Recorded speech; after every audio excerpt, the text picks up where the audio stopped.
In our real-world multi-center study that we performed in 6 centers in Israel, we aim to assess and characterize the data regarding gilteritinib treatment in FLT3-mutated patients in the relapsed refractory setting, and to compare these outcomes with matched controls treated with standard of care salvage regimens.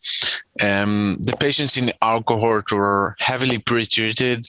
The median age was 61, and 80% of them received intensive induction in the upfront setting, and 20% received HMA-VEN.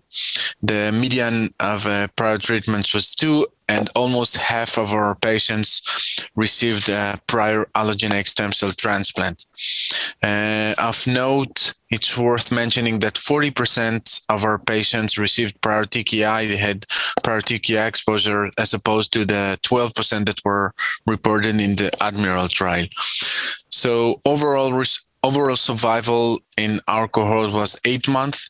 It was 9.6 months in patients who were initially treated with intensive induction, which is quite comparable to the 9.3 months in the Admiral trial.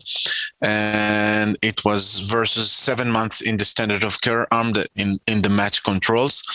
And these encouraging responses were in frank contrast to the 1.9 month median overall survival that we witnessed in patients that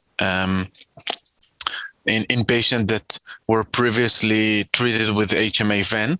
And based on our data, gilteritinib has similar efficacy and safety to the results from the Admiral trial.